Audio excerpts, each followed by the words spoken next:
All right, this Shanghai Cooperation Organization, the SCO Plus Summit in Beijing.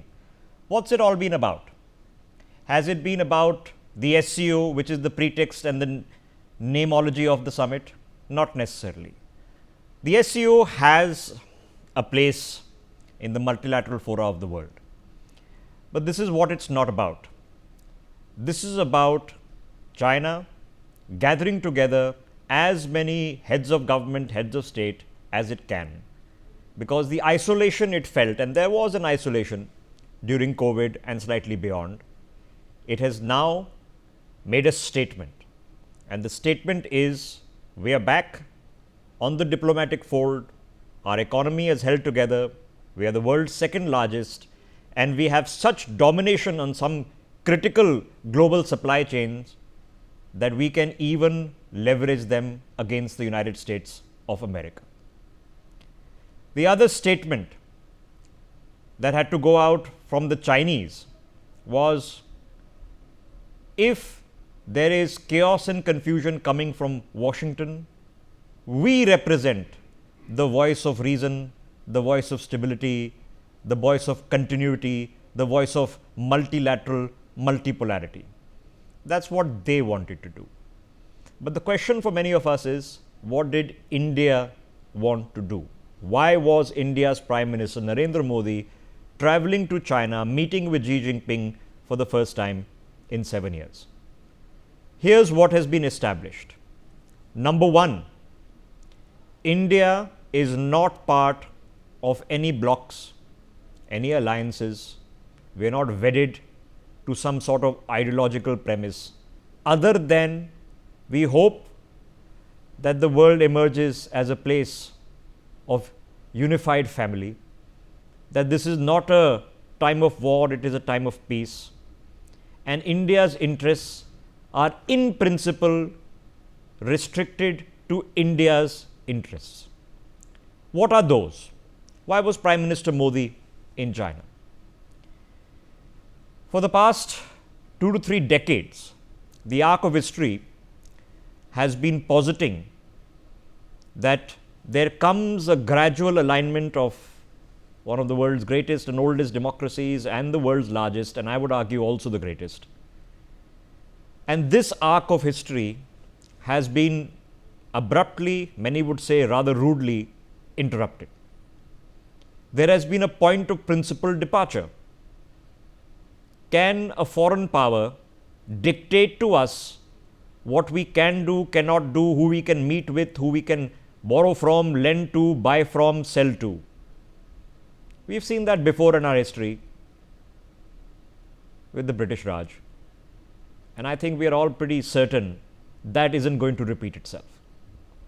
So this visit, despite the inconsistencies and difficulties that do exist with several members, including the host country, was meant to achieve clear things. It was meant to achieve stability on the Indo-China border, because the last thing China needs and India needs in a moment of flux in the global societal order are problems in our backyard. Has it achieved that? In principle, yes. India's Prime Minister has made a public statement not suggesting that there will be peace at the border, but emphatically saying there is peace at the border. That an agreement on the border between the special representatives has been met. So now, is it possible? And I know that it is not a peace that can last forever and should be blindly trusted. No redeployment of our forces has taken place. We remain on alert. But can we put that aside for the shortest period of time so that the economic engines of a trade with a country that need to continue, given the flux with the world's largest economy, can happen? So yes, two, on the practical measures, will we now able to fly directly to Beijing? The answer is yes. Will it be easier for the Chinese to get visas to India? The answer is yes. Will there be easement in investment and standardization? The answer is yes. Will there be a dramatic shift in the trade imbalance, the deficit that India runs with China? Probably not. Will there be increased Chinese investment coming into India? The answer is yes. Will this fix everything or fundamentally cause a realignment? The answer is no. Our mathematics, our objectives are very simple and they're very certain. India is growing at just under 8% in the last quarter of GDP growth. It's a figure that we want to hold. If there is global confusion, and there is, from the Canadians to the Mexicans to the Brazilians to the Europeans to the Japanese to the Koreans to the Aussies to the all countries in the west of Asia, heck, even Pakistan's got 20% tariffs. In this confusion, whatever basic point, metric point hit that we could have potentially faced to our exporters whose primary markets, especially in textiles and other areas, are in America, can we get past it and maintain our pace of growth? For that, you need to find some alternative markets to fill the 30, 40, 50, 60 billion dollar hole which potentially will come from this. You need to provide support and alternatives to the exporting communities, their employees, and that has to happen next. You need to give some stimulus to the economy, and the indirect tax reform which is coming our way, already announced, is going to be that. And a balance has been met. I began by saying that India has made a statement today, and the statement is we are not in any block. Right before the visit to Tianjin in China, Prime Minister Modi was in Japan, reaffirming to the Japanese very publicly that the issues of conflict on tariffs and other principal matters with Washington don't replicate themselves in our association with Japan. And many people in Japan who were also being slapped with shock tariffs would greet that happily. Prime Minister Modi will not be attending the Victory Day celebrations that the Chinese are planning in Beijing on September 3rd. Right before he meets with Vladimir Putin, the president of Russia, he has had a telephonic conversation with the president of Ukraine, Volodymyr Zelensky. So a very careful balancing act has been met. Can we trust the Chinese? No. But then can we trust the Americans? The answer is increasingly no. So who do we have to trust? We have to trust in ourselves and in our principle and in our duty to our own fellow countrywomen and men. In that regard, the right things have taken place in the best possible balance. So what has China given us? Number one is, for the first time, away from the rhetoric, away from soft words, a statement has been made by the Chinese president. And remember, he doesn't speak as often publicly as an Indian Prime Minister would. And that statement has one market tone which is significant because it has a bearing on the Chinese worldview, potentially Xi Jinping thought, where the Chinese worldview dictates that it is the civilizational, historical authority in Asia, that it is returning to its past greatness, and it is the replacement in the natural order of the globe as they see it to the hegemony, the unipolarity of the United States of America. Today you've had a Chinese president say that we are both historical civilizational powers.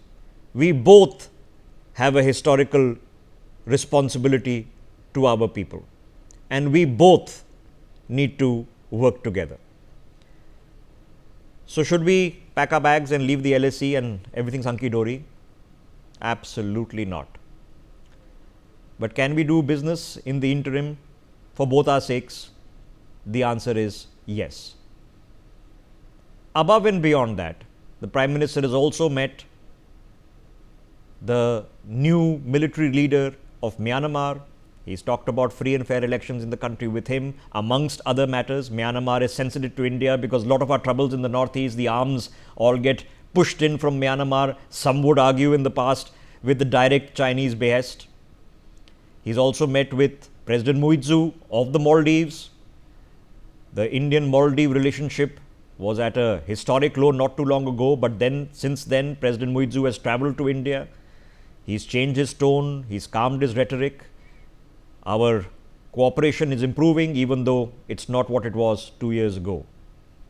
He's also had a conversation with members of the Central Asian Republic, including Tajikistan. So the bilaterals have happened. Of course, they've not happened with the Pakistani Prime Minister, who himself is there. Of course, they haven't happened with the others who are coming, including Turkey's Erdogan, who is supplying the Pakistanis with drones and running all sorts of campaigns against India. Ladies and gentlemen, if lessons have been taught to us and all over the past few months, it is that in the realpolitik of the world, when there are no systems, no traditions, no logics, no treaties that can be taken for granted, you have to navigate the situation from morning to afternoon to evening to night on a day-by-day basis and do the best that you can for your country and its future, and hope that that contributes to the world. So we've seen a demonstration of realpolitik at its finest, and it is nuanced, it is principled, it is as clear as it can possibly be, and a message has been sent to the world, a message has been sent to Washington that we have an in-principled opposition and we will do what it takes to look after ourselves. And that's all that needed to be achieved here. So let's not overplay it, but let's not underplay it as well. That is the takeaway for us at the SCO Summit at Tianjin. Let's open up this conversation. Joining us now on the broadcast is Professor Madhav Nalapat. To break this down, Ambassador Mahesh Sachdev is with us, Gautam Mukherjee is with us, Yogendra Kapoor with us, and Dan Perry is joining us from Tel Aviv in Israel. Professor Nalapat, so here we are, sir. We've had to walk a tightrope because there are obvious, complicated inconsistencies that we are surrounded by. We have a whole host of people in this photograph, many of whom are actively working against our interests, but we've taken the nuanced route of balance to have this conversation that required and perhaps perforce was put on the table by the influx situation that has been created by policies emanating from Washington right now. Have we struck the right balance, sir? Well, Rishabh, in my opinion, and you've given a very good summation, the answer is yes. And may I point out that when you have a compass in the palm of your hand, the compass always points due north. You turn it around, you turn it in any direction, the needle will always go due north. And the point is, as far as Prime Minister Modi is concerned, the compass is Indian interests. So that compass he follows. It may be here, it may be there, it may be in Washington, it may be in Tianjin, it may be somewhere else. But always he looks at the needle which says due north and proceeds due north. So, but I would like to say that I think now Prime Minister Modi has shown his respect for the SCO by coming to the SCO, and but frankly, I was a bit surprised in the photograph that which was taken, that he was 2 or 3 people to the right of President Xi Jinping, but President Putin, of course, right next to him, and thereafter 1 or 2 people, and then Prime Minister Modi. The fact of the matter is, it's important to test the sincerity of China, and because it's great to say that but the reality is, it's important to test One way, frankly, is to check whether, for example, UNSC reform. In the meeting with President Putin, President Xi Jinping and President Putin said they favor UNSC reform. Well, in the UNSC today, only the P5 have got a veto. There's only one P5 member standing in the way of India joining as a permanent member. And guess which country that is? It's not Russia. It's not the United States. It's not the UK. It's not France. It's China. So I think if a resolution is brought forward in the UNSC, we'll see what the veto-wielding five do, whether they'll agree to make it 6 or 7, or in my view, at least 9, or they will not. Now, Prime Minister Modi has made it very clear he is not going to follow the leadership of anyone, be it Donald Trump or be it, a very gracious host, President Xi, or rather CCP General Secretary Xi, because that's the most powerful title of his. He has made that very, very clear. And he made that clear in multiple ways. One coming from Japan. And now this parade that is going to be there on September 3 is to commemorate victory. Well, I think, frankly, as far as victory is concerned, maybe a very small role. Was played in Hiroshima and Nagasaki by the American dropping atomic bombs on these two places. Maybe that helped to convince the Japanese to end the war, but you don't get the American president invited to this victory parade. You don't get people invited. And of course, the Prime Minister, Narendra Modi, very courteously declined, citing urgent reasons of state, which is a fact. Modi is busy practically, if I may say so, at least about 16 to 18 hours a day. But I just want to make one more point, and that is, Rishabh, let's not conflate Donald Trump with Washington. Let's not conflate Washington with the United States of America. Long back, India has established cozy relationships with several of the state governments, several members of the legislature, several members of the Senate, including at the state level and the central level. The India caucus is among the biggest and most powerful caucuses in the US legislature. Yes. Now, therefore, I would only like to say that in president, from my reading of the situation, there's something very wrong going on in the US, and I don't know how long that can last, but in one way or the other, it's going to be put an end to. Yes. And assuming it ends in the retirement of Donald Trump, you'll have J.D. Vance coming, who knows India very well, and who frankly is a friend of India, as are most of the senior Republicans, barring a few like Lindsey Graham, in Washington. Yes. Thank you. All right. Stay with me. Some breaking developments coming in, and that's an update from Tianjin, where Prime Minister Modi has also met with Egyptian Prime Minister Mustafa Madbouli, and he has posted an image there. You can see it of them hugging and shaking hands, and written a statement. Fondly recall my visit to Egypt a few years ago. The India-Egypt friendship is scaling new heights of progress. And that you can see on your screens. So there are step-aside meetings, there are more formal conversations that have happened, which I've already alluded to.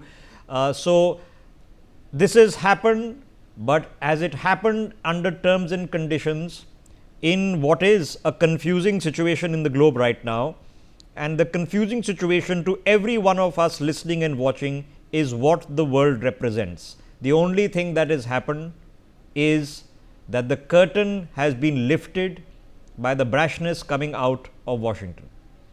So now let's pick up this conversation further.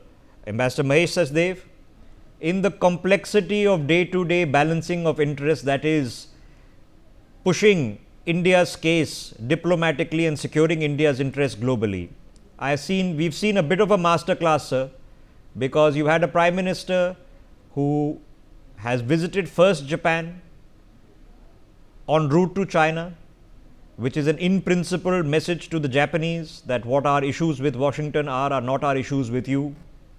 He has then arrived in Tianjin. He's met with Xi Jinping. Right before he meets with Vladimir Putin, he's also spoken to the Ukrainian president, because we know what's happening there. And we have a deep understanding that several other meetings that are taking place in Tianjin, none of them are in India's interest. Any conversation between the president of China and the Nepalese prime minister is primarily against our interest. Any conversation and whatever they were discussing with the Maldivians, primarily harming our interests. CPEC, primarily harming our interests. So we are wide-eyed, clear-sighted that this is what we want to achieve, and this is the balance in principle that we're doing. Have we done just about right? I think we have, but I'd like to add a couple of caveats. Firstly, I think whatever is happening in Tianjin is not exactly sort of geared towards to hurt us.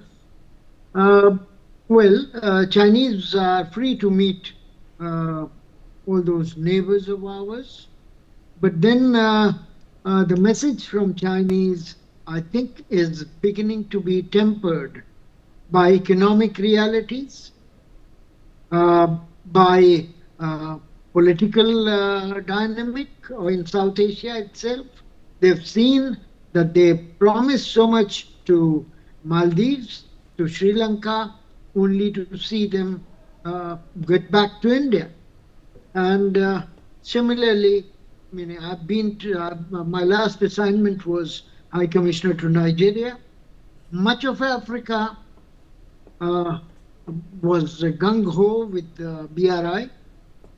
And after BRI projects are done or not done, these people are back to where they were. And China's ability to reap reward of BRI have been limited because commodity prices have crashed. And China doesn't need as much of steel, it doesn't need as much of bauxite, and so on and so forth. So let's not confuse the issue. People are going to talk behind our back, either bilaterally or multilaterally, but we have to stay strong. And as long as we are consistent, people would hear us because we are a voice of reason. Secondly, I think I would also like to put to you that President Trump and his MAGA base is not likely to lose their sleep over what happens in SCO. Let facts speak for themselves. Today, United States has 26% of world's GDP, and SCO states put together have about 30% of the GDP of the world. Once again, there is the G7 is far more united than SCO is. There is certain direction, while SCO doesn't have it. Same about NATO or other things. Now, the inner dissensions, inner differences between Iran and Azerbaijan, for example, between Armenia and Azerbaijan, between even Russia and China with regard to territorial disputes which are still lingering. Remember Ussuri River clash that the two countries had? So all those issues are there. Now what Chinese are trying to do, to my mind, is two things. First, it's all optic, showing to United States that they have a huge support of 20 heads of states, etc. Second is to reform BRI into a specific Eurasia structure. BRI has become unyieldy, 130 countries, and in any case, many of the projects have already been accomplished by Chinese companies, money has been made. Yes. Now they are focusing on Eurasia through SCO, a body which was formed to have post-Soviet Union border and narcotics and terrorism in Central Asia is now sought to be expanded to include economic content. Yes. For what? For infrastructure in that Central Asia, in Russia, in other parts of the world. Yeah, and none of that, sorry to interrupt you, Ambassador, none of that changes. India has an in-principled opposition to the Chinese BRI projects. We've chosen not to partake despite their request multiple times to do so. And none of that changes. Nothing in that regard has changed at all. We are just accepting the pragmatic reality of the world. And I'll just beg your interjection because we have a statement, a brief one that has been issued after India's Prime Minister has also met with the Maldivian President Mohammed Muizzu at the sidelines of this summit. He's made a statement saying that we appreciate the role of the Maldives in India's developmental cooperation in the South, unquote. And I think that is reflective of what is going on. What is going on is complicated, and I think the good ambassador in his entire career understands and appreciates the complication. The question is very singular for us. Are we now aligned to a particular bloc? You've had a very clear statement that no, we will do what is in India's interests in principle, no matter what it takes. You expect the Americans and Donald Trump to act in their interests, not in ours. Fair enough. If that's how the world works, it is. Number two, have the Chinese been a lot more respectful, even though they will at all times hold a dagger at your back? Don't be surprised. But are they being a little bit more respectful? The answer is yes. Does that change everything? The answer is no. So what actually happens? Let's get a different perspective. And from a country where India has now had a very good association, where a lot of logics are in play, but equal balancing acts are also complicated. Dan Perry joining us, sitting from Tel Aviv. Dan, as far as most of the Western world is concerned, what is happening in Tianjin doesn't really exist. There are very few Western journalists who are there on the spot. I think CNN is there, but pretty much nobody else. There's hardly any reportage going on. It's a vacuum that pretending that it's not happening. Now, I'm not saying this is the most game-changing thing in the world. So how are you observing what you're hearing and what is happening? Well, I observe it on your good channel and other such Asian media. Look, it's an international convocation and it's a bit of theater. And, I was at the Associated Press for about a quarter century. And frankly, these events, are photo ops, and sometimes obviously news happens as statements are made, but very rarely does it really move the needle. Plus, it's in China. China is not a free reporting environment. It's distant from most of the Western press's headquarters, and I'm not surprised that it isn't viewed as a major event. Also, remember, the SCO, it started off as the Shanghai Five. It was really about Central Asia and China and Russia. Its ambitions back in the day, about 2 decades ago, were far less than now, when what is really happening is actually, in my view, quite interesting. China, I think, is basically trying to dominate this organization, and it means to project to the U.S. that it has, a significant group of countries that constitute a third or more of the global GDP, maybe even 40% by purchasing price parity, that are willing to, in one form or another, align with it. Now, I hear Prime Minister Modi, and I understand that India is so big and so important that they don't want to be part of anyone else's bloc. But then there's the real world. And in the real world, there is a bipolar situation right now with China on the one hand and America on the other. The paradox and the source of instability comes from the fact that the leader of the Western bloc, the United States, historically doesn't seem to want to be that anymore under this particular president, who views the entirety of geopolitics and of global trade as a zero-sum game based on bilateral relations and not blocs.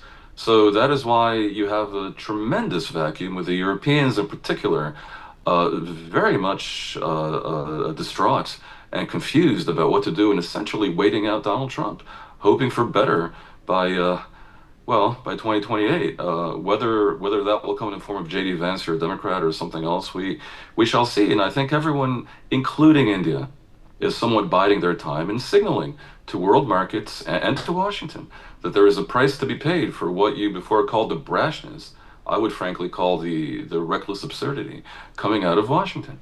And that clearly is very acute when you look at U.S.-India trade relations, where India just absorbed this just body slam of 50% tariffs in some cases. There is a narrative Okay. that says that India is buying way too much Russian oil and propping up that war machine. But of course, India can claim that the previous government in the U.S. had signaled that it was okay because it will stabilize markets and create some kind of implausible deniability about the sanctions, non-sanctions regime on Russia. It's complex.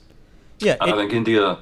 Go Well, ahead. you're sitting in Tel Aviv and you understand complexity. It is complex, but it has become also incomprehensible, the logic coming out of Washington, because it's not India. The Canadians are equally frustrated. So are the Mexicans, so are the Europeans, because we were told that the European Trump deal has already happened. But then last night we were told that there might be more tariffs and counter tariffs over digital laws.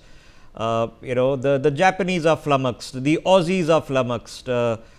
I was having a conversation yesterday, and a very interesting premise was painted to me, that if the ideology is of Kissinger, then it is to state that all these blocs, including NATO, should not exist. That America should have, exactly as you describe it, pre-World War I associations directly with countries and not take on the responsibility of policing the world. And they would be more than happy that all these blocs ended. And that seems to be the tone in terror. If that is good for the world, not good for the world, is an open question. Stay with me. More developments happening, because yes, indeed, rapid developments are happening. It is an opportunity for a meet and greet. I'm sure it is an opportunity for a little bit more than that, which is why these people are there. Otherwise, they possibly wouldn't be. And if you look at this smorgasbord, all of these would be leaders from countries that would make Western powers uncomfortable. Here's the next one. Prime Minister Modi has also met with the Belarusian President Alexander Lukashenko on the sidelines of this SCO meeting. He's posted a photograph. There you have it on your screens. Quote unquote, we both are very optimistic about the beneficial opportunities ahead as far as our nations are concerned. Limited to that, what else conversation are you going to have with the Belarusians? For people watching the broadcast, as far as the West is concerned, Belarus is a firm supporter of the Russians. They've been a firm supporter and a logistical partner of the Russian special operations / war in Ukraine.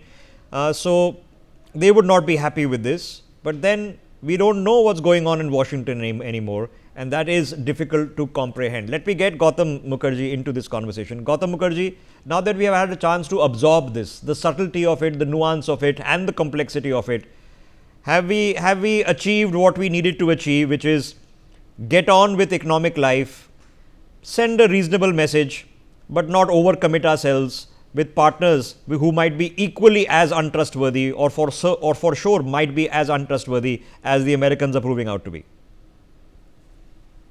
Well, I think they're going to be less erratic than the Americans in any case, because, on the plus side of what you can say about China, they've been fairly consistent in their, attitudes right from the 60s with regard to India. It's just that it seems to be a welcome thaw right now under the geopolitical regime that is operating. And that is altogether welcome. And I think good things economically will come out of it. Security is another can of worms, and we shall have to visit that another day. There is, at best, status quo, at best, or worse. As far as the remaining bilateral meeting of great import with Putin tomorrow morning, I also expect good things to develop for India. India is detached, at the same time it is friendly. It is willing to cooperate with both the West and the East, provided it is met halfway. And if that happens more in the East, as it were, if you want to call the SCO and BRICS Global South and the East, then so be it. When America is good and ready, we will do more with America. We have no enmity with that country. and we do not accept these tariffs because they are nonsensical and punitive for no reason. And so we are at an impasse right now on that matter. But meanwhile, we're still buying things from them, particularly armaments, though I'm a little worried about whether Trump will let them go through smoothly and on time. As far as our success in Japan and in the SCO, I think we have every chance of moving ahead from before Modi made these visits, and that is a welcome thing. Okay, so a lot of conversations are taking place, like I said, but there is an absence of a certain number of conversations for obvious reasons as well, because the Iranians are there, the Pakistanis are there, the Turks are there as well. Now, those are conversations. We can choose where to have the conversations, where not to have the conversations, what we see as inimical to us, what we see as the right balance, and they are complex balances.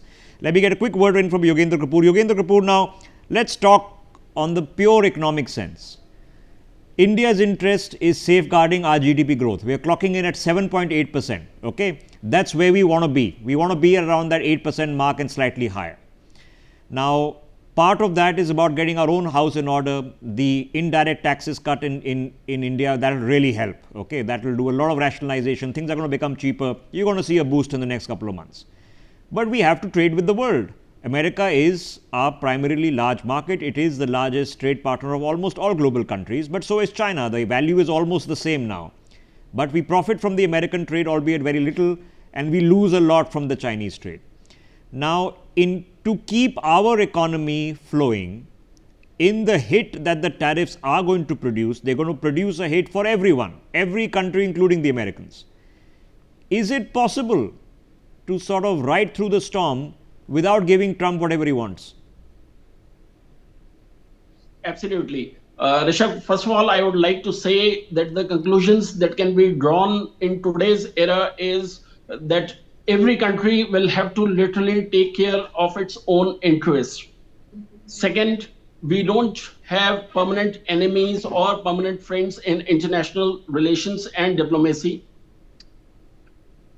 When it comes to India-China relations going forward, I see that the leaders on both sides, whether it is PM Modi or whether it is President Xi, both talk of peaceful coexistence, as well as at the same time, they also believe in, no expansionism of, the territories into each other. So what I'm trying to say is that, China understands very well that the era of expansion, demographic expansionism is almost over, and it is more and purely about economics that rules the world.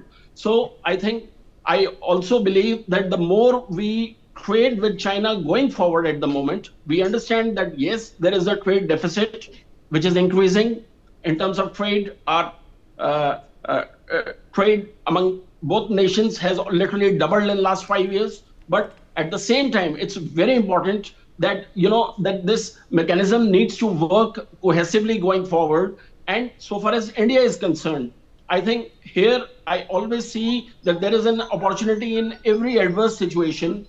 I see government has been working absolutely hard in terms of, creation of an ecosystem where we see that the PLI scheme needs to work on ground. Yes, they need to expand the PLI scheme to cover more sectors. At the same time, they need to continuously work on, the improvement of the infrastructure. And we already know that in terms of digitization, India remains one of the fastest growing economies in the world. So what is important going forward is that if we can look at creating a kind of ecosystem where we can invite foreign investment and, those yes. countries trying to invest in India. Yes, so of course foreign investment helps, and FDI in India over the past couple of decades and in total has crossed $1 trillion. So of course it helps, but India is not short of money. We are not short of money to invest in ourselves. The rate of expansion of India's infrastructure and the massive highway projects which are costing tens of billions of dollars each are reflective of that. It's about getting the core high-tech front-end basics sorted. You have to make the semiconductors in India, which we have now started. You'll have to make the lithium batteries in India, for which you will have to find the lithium in India. These things need to be sorted out at a fundamental level. We are working on all of these, but that's going to happen. I'm pretty sure of it. India overtakes now as the third largest economy within a year. So the question is, right now, in the next month or two, is the interruption that is being caused, can we forestall it to the largest possible extent? And let me get Ambassador Sachdev in before I come back to Professor Nalapat. Ambassador Sachdev, now there is a purpose to the diplomacy. It's not just to take nice photographs with each other. The purpose to the diplomacy is that we have an interest, and our interest, as I have delineated, is just to make sure our economic growth engine doesn't get stalled because somebody wants a Nobel Peace Prize. I would say give it to him if that would solve the problem. Give him a Bharat Ratna also. I don't know. But in this diplomacy, do you think there is at least this confluence of interests that the economic engine, global engine, from which everybody benefits, shouldn't get stalled? There is a consensus in India about that. But if there is a consensus in Beijing or in Washington, is something that I doubt. I see a bit of convergence, pardon me for being a dampener, between Washington and Beijing to have a G2 kind of situation, the group of two countries, one led by United States and other led by China, to rule the world. They would both coalesce around not having any other complications, such as India. So China, right from the beginning, make no mistake, doesn't want to brook competition from India.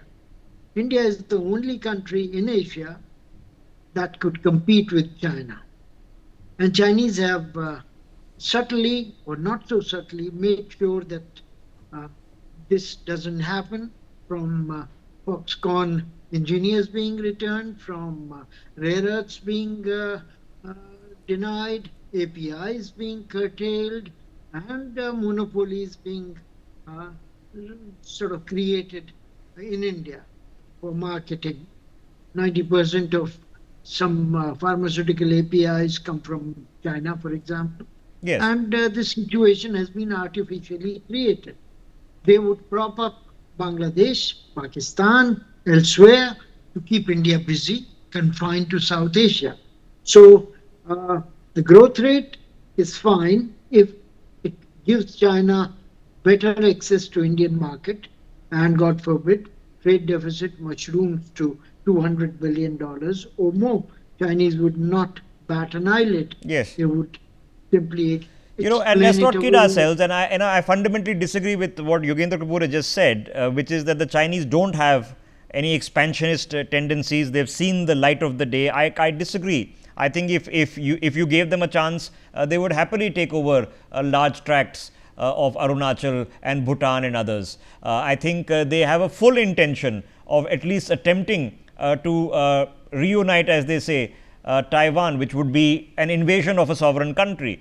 I think all these things are true, but then if I look at Washington, then I'm told that Canada should become a state and Greenland should also be occupied. And so if you told me 2 months ago that the United States of America for sure is not interested in territorial expansion, I would have believed you.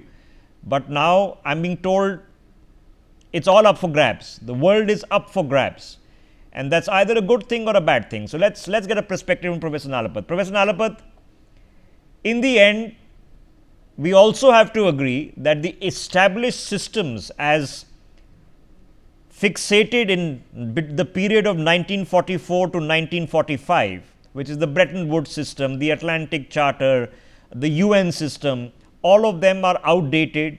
They are defunct. They don't represent the realities of the world. They have not been reforming. Now, if the Americans, who are the principal pillar of the architecture in the like and form of the current administration, pay no hoots to the concept of WTO, give two hoots for the concept of free trade, are not really interested in bolstering NATO.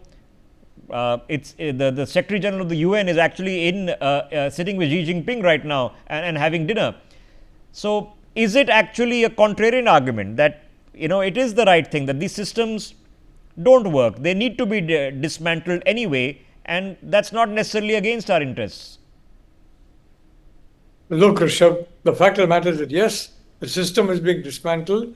But one thing I'll tell you, if you read, for example, the Financial Times, they have said that it's very clear from the SCO meeting that China does not want Western Europe, does not want the United States anywhere involved in this new quote unquote new global order. So the reality is, frankly, that that is the Europeans are waking up finally to the reality, and the US is woken up, except for one gentleman. I mean, Donald Trump, who happens to be the president. I don't know what's happened to him. But I'd also like to say that I think a very interesting subject was touched upon, and that is Russia-China tensions. And believe me, the Russians are looking at the Chinese with not with the friendliest of looks where Central Asia is concerned. The Central Asian republics are now increasingly the focus of Chinese diplomatic attention, and they want to be the most influential power in Central Asia, as indeed they want to be throughout Eurasia. So Russia is not happy about that. Secondly, regarding this boundary dispute, well, it has been settled.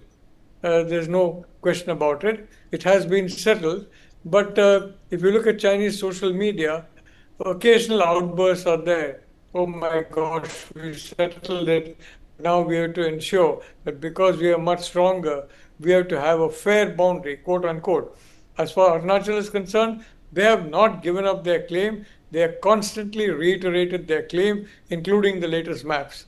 They have in no way given up their claim. And as far as trade is concerned, well, guess who has benefited most from WTO? Guess who has benefited most from gaming all these international associations and institutions? China.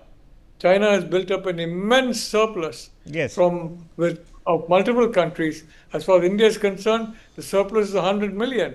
And of course, if it goes to 200 million, 200 billion, they'll be delighted. But what about us? We will lose our manufacturing completely.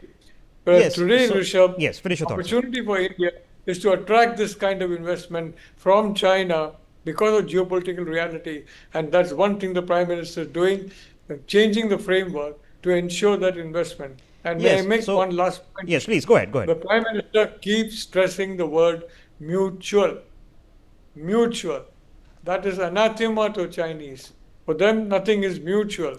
It's always China plus. I agree with you, but I agree with you. But for several years, in fact decades, but at least in the past couple of years, we've been waiting that the Americans, after one administration or the second administration, we'll manufacture that jet engine with GE in India. But it hasn't happened, right? And you and I can well argue that every country in the world, including the Americans, has prevented a country which has the brain capacity, engineering capacity to reach the south pole of the moon, to interdict satellites in space, to build hypersonic weaponry, but can't build a plane engine on a technology that was developed in the 1950s, believe it or not. So this technology denial and one-way streets have happened elsewhere also, but there is no suggesting that the arc of history was, probably still is, pointing in one direction.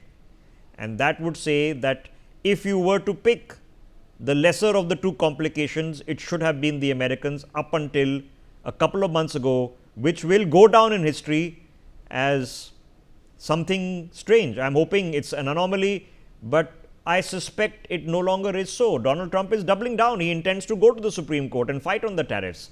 He's hoping to win there, where he certainly has Republican nominees who have become Supreme Court judges. He has got support because the Congress and the Senate aren't being able to do anything about it. And he has got one more thing. He is not interested in politics. His term is over. So he's in it for whatever he's in it for. His family might have a later on interest in politics. Now, whether you make a deal, give him the Bharat Ratna and the Nobel Peace Prize for his great work in Afghanistan, sure. I mean, you can argue that Barack Obama didn't really deserve a Nobel Peace Prize either. The number of bombs he dropped and what he did in Gitmo as well. So you can have that argument till the cows come home. I want to take some more updates coming in because Chinese President Xi Jinping has made his statement at the SCO meeting, and he's urged SCO member states to take on greater responsibility for regional peace and development during this summit.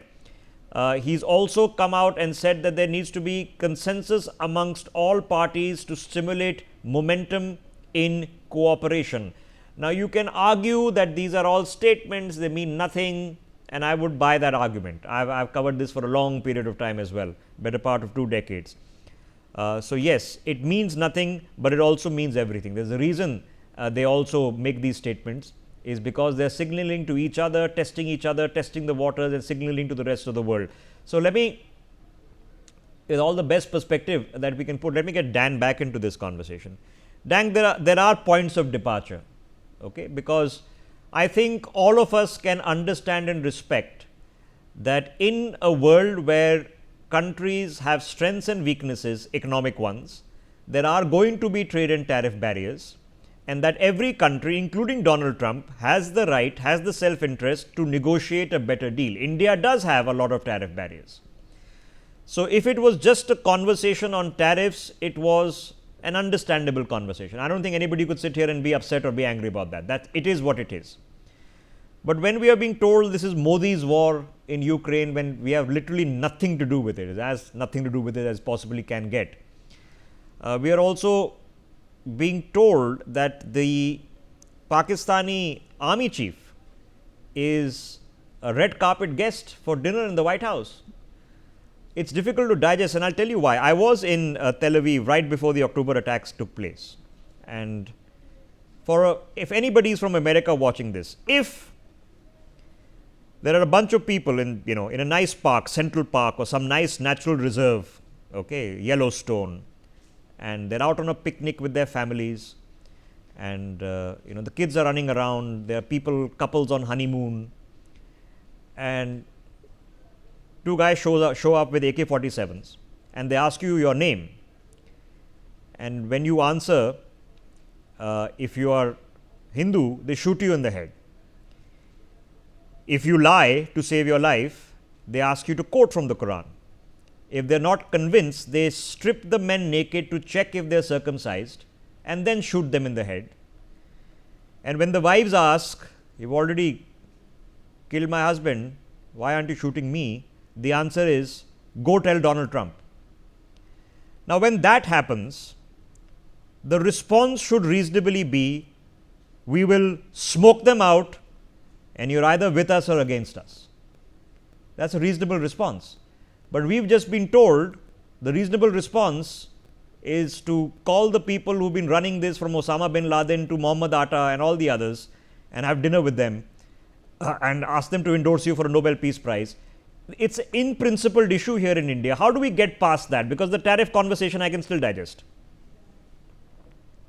I have to tell you, the tariff conversation to me is even more undigestible, because the conflict between India and Pakistan and between the Muslim world, the extreme manifestation of Islamism and jihadism and the rest of humanity, really is just a cataclysm, and it belongs in its own box.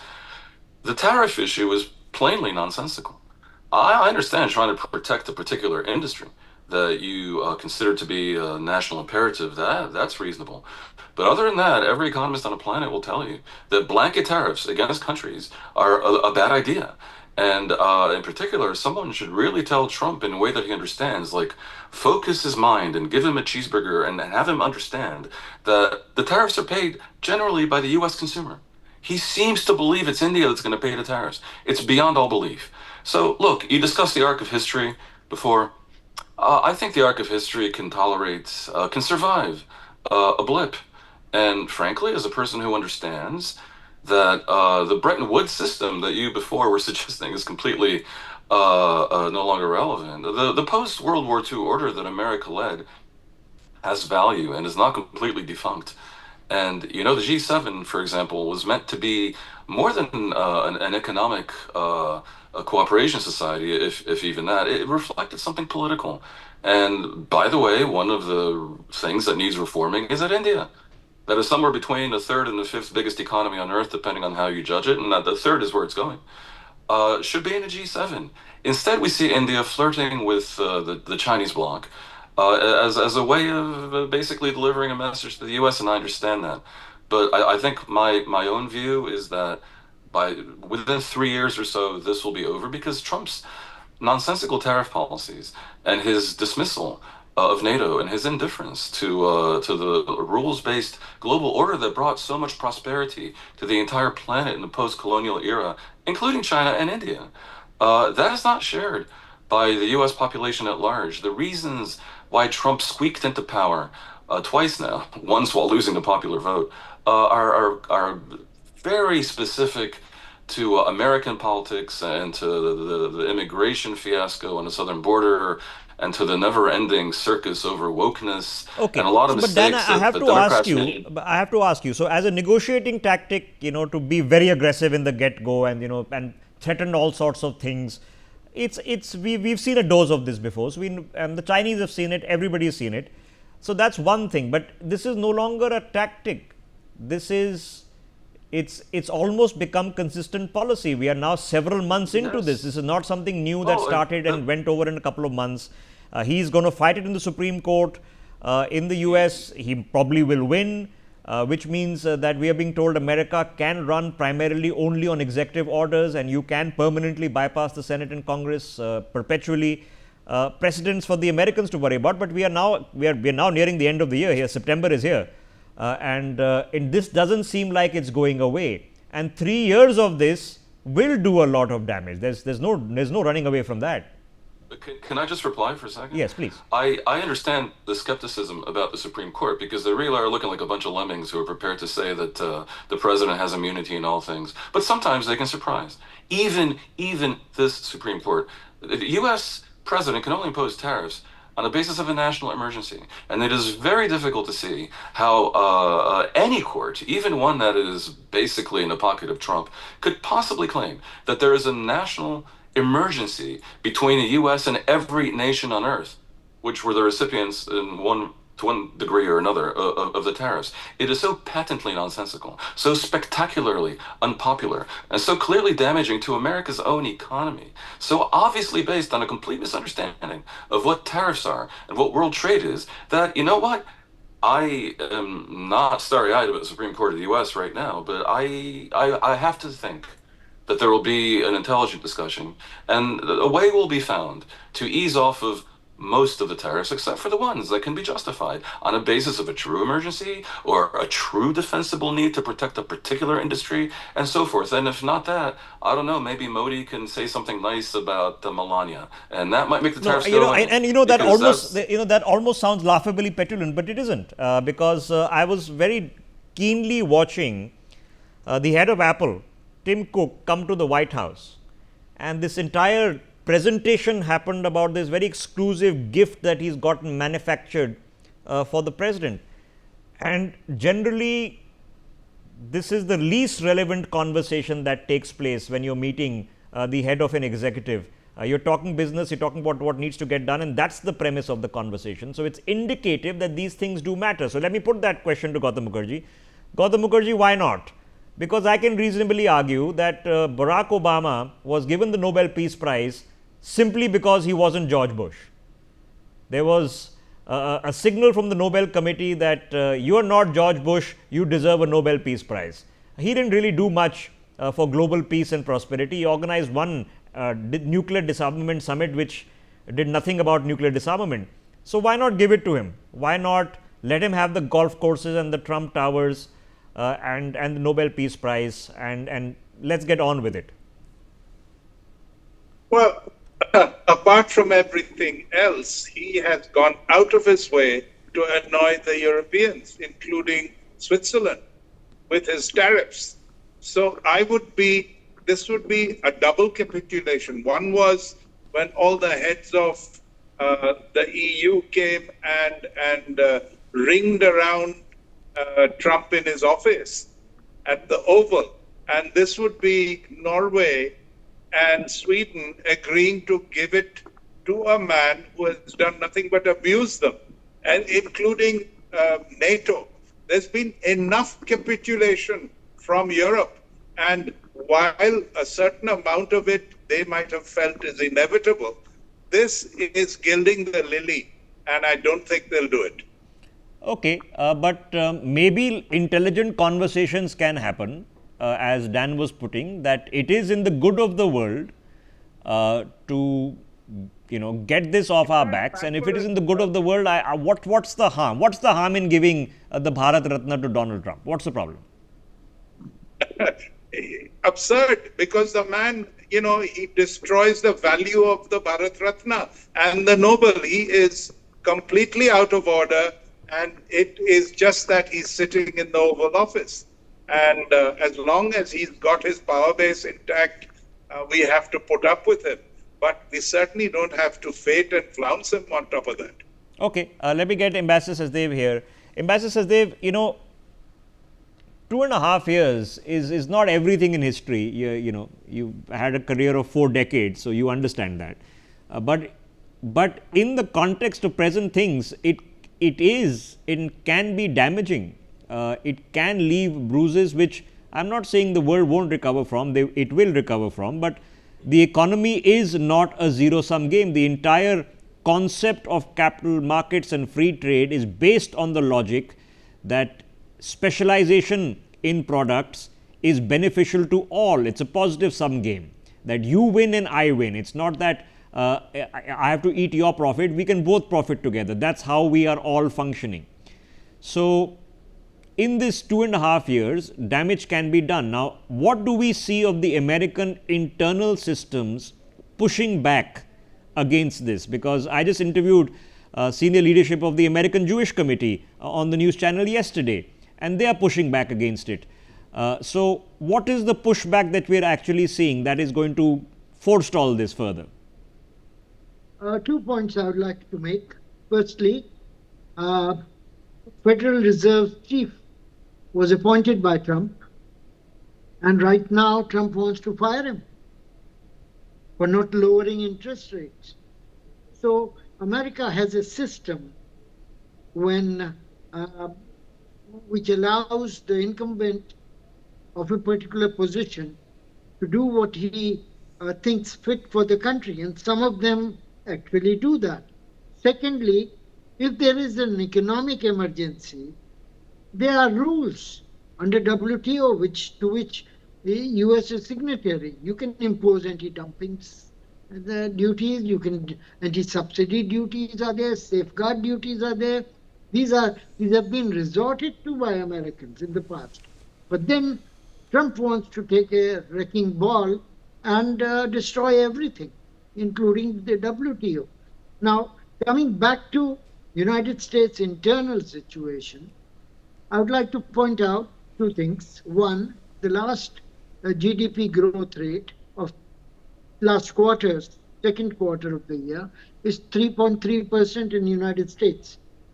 This is because first quarter growth rate was minus 0.3%. So it's being made up. Secondly, the US companies imported a hell of a lot of things in anticipation of tariffs being imposed. So that has swelled the growth rate. If those things are taken out, the real growth rate as compared to last year's equivalent quarter would be something like 1.9%. Yes. Which is abysmal. The paychecks are not getting bigger as compared to the tariff-induced price rises that are coming into effect as we speak. So American consumer, the MAGA base, which is very sensitive to jobs and to foreigners taking away their jobs, etc., yes, etc., uh, they are beginning to pay for it. And if Epstein's case, MAGA has reacted in a negative way to Trump, forcing Trump to take a 4-day holiday in Scotland. Yes. Prepone the Congress holidays for 3 months so that issues don't get out of hand. It shows that there is a swell of recoil that is building up. You know, I agree with you, but even on that end, a U.S. stagflation or economic recession, even if it's just even if it's just for short-lived, is not good news for the world either. It's a headache for all of us. We sitting here in India are not egging on a U.S. recession and hoping that they sink their economy or tank it or go into hyperinflation. Absolutely not. It's not in our interest, but we are smart enough to understand that. I need to take a break for a minute. We're expecting, ladies and gentlemen, the Ministry of External Affairs team members who are in Tianjin who will be addressing a press statement very shortly. So we'll hear a press conference. We'll get details, hopefully, of what happened in that conversation over and above between Prime Minister Modi and President Xi, but all the other conversations that have taken place in what has turned out to be several meetings that have happened on the sidelines of the Tianjin summit. Let me just get back to you. 1 minute, we are back.